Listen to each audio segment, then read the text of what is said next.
Hey, what's up, everybody, and welcome back to another episode of my YouTube channel. This episode here is a rebroadcast of my podcast, People Our Age, and the episode is Black Suburban Kid. Enjoy.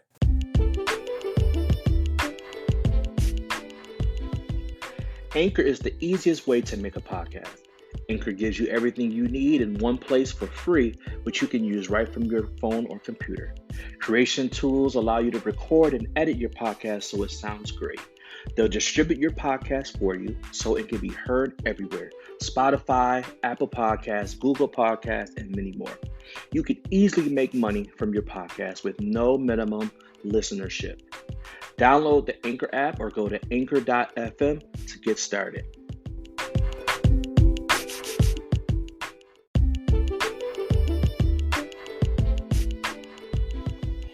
Hey, what's up, everybody, and welcome to another episode of People Our Age. I am your host, Kareem Hayes, and today I want to talk to you all about something that a colleague and I were talking about not too long ago in terms of growing up in the city of where we're from and then moving to suburban schools. And quite ironically, we both were athletes in suburban schools, and we even played against each other in football. And so this really got me to thinking just about my experiences of being in a city school in an urban setting and then moving to a suburban setting in a suburban school. And it was actually quite interesting. It was quite interesting because I really loved where I was at when I was in elementary school. I moved out of the city of Rochester, where I'm from, in the middle of fifth grade. And so from kindergarten to fifth grade, I had went to 3 elementary schools, and I loved it. Loved my friends that were there, loved the neighborhood that I was part of. And so now, with that being said, I have 2 older brothers.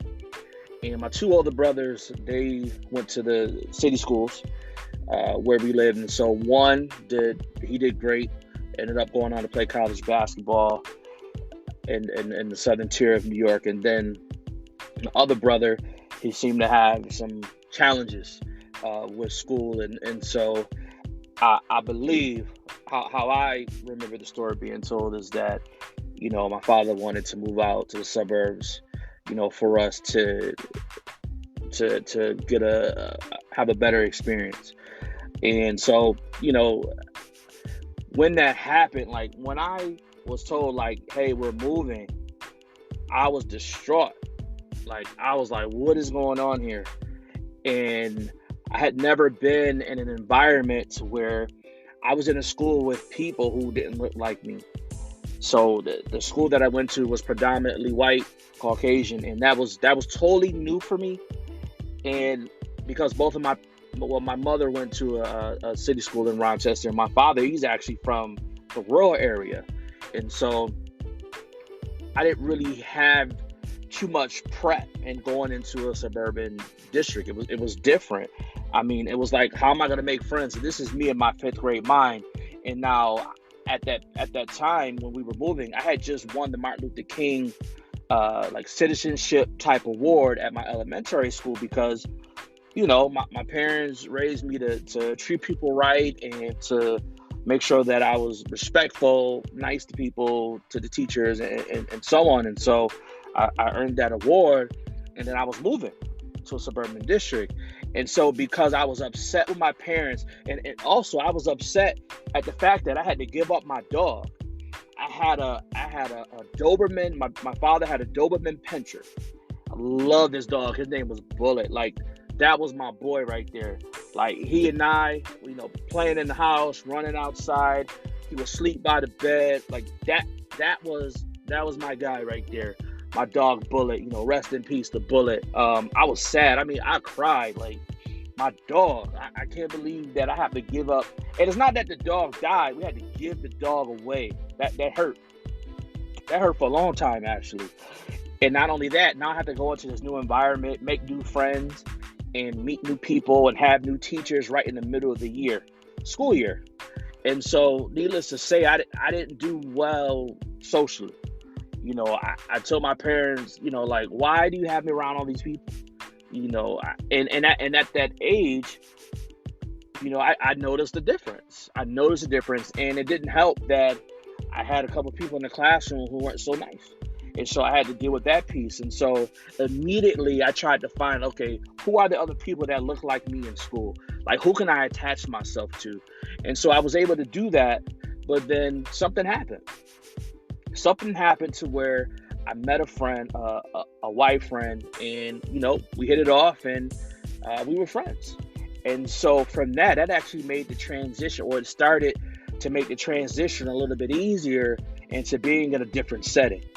And so, as time went on, we moved again, like a year and a half after we made the initial move to the suburbs. I moved to another suburban town, but this one was closer to the city. It was actually closer to where I used to live when I was living in the city.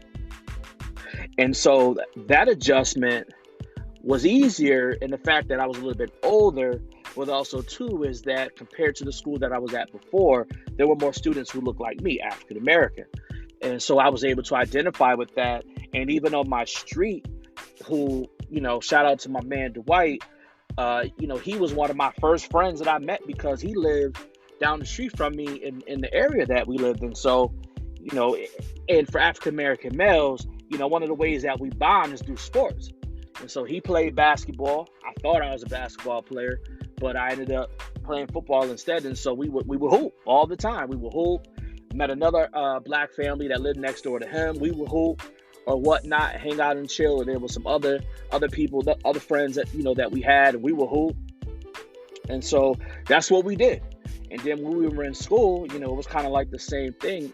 But at the same time, I still had white friends, and I had friends from other races and ethnicities as well that that I was able to chill and hang out with.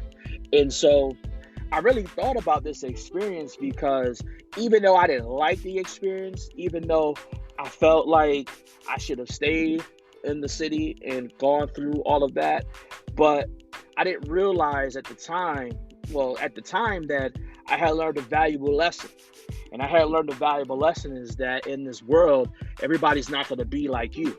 Everybody's not going to be African American. Everybody's not going to be male. Everybody, is not going to be a certain religion or identity. I mean, you're going to be around people that are from different places, different spaces. And so what I had to learn to do is that I had to learn how to connect with people.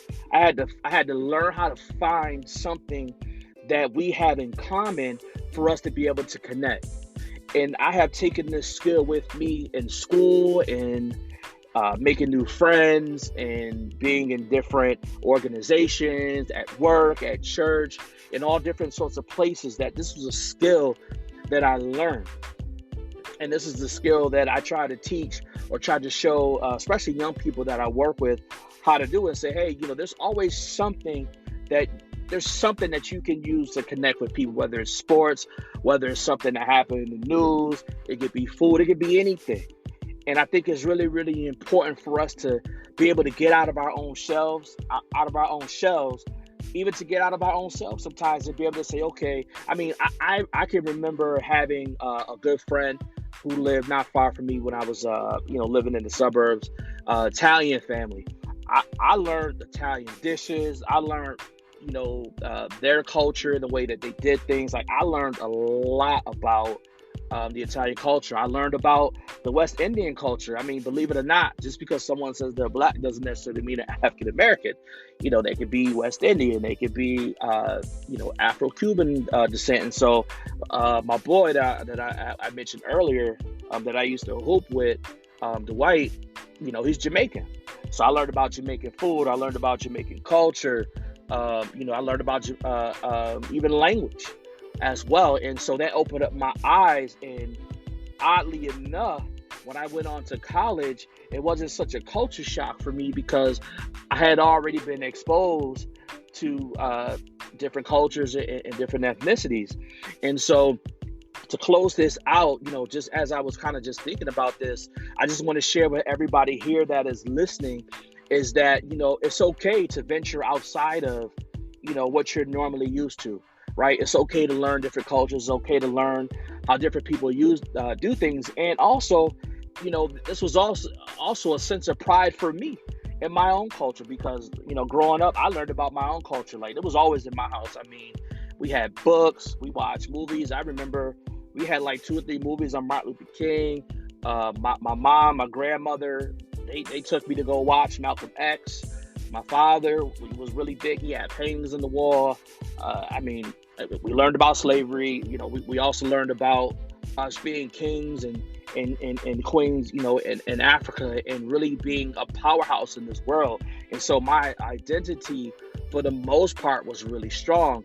And even though the school system didn't really teach it or really add it to the curriculum, when I went into college, I was able to learn, more about the African diaspora and more just about, my culture and who I am. And so and that's still, even till today, that's still something that I'm still looking into, and I'm still like I'm planning to do a genealogy study and to trace my family back. And I mean, I attend my family reunions, and they usually have like who's who and everything like that. And so I just want to dig deeper, and so I really would encourage you as a listener that your culture and what you are, be proud of that. Be proud of that. That's your identity. That's your culture.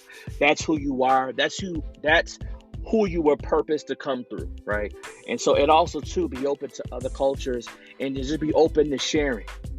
It's really, really important. And I've been really successful with that. And so, with that being said, I want to thank you all for just listening to me just speak out on that a little bit. I was just thinking about it, and I wanted to share it with you all. I love to hear your comments about it.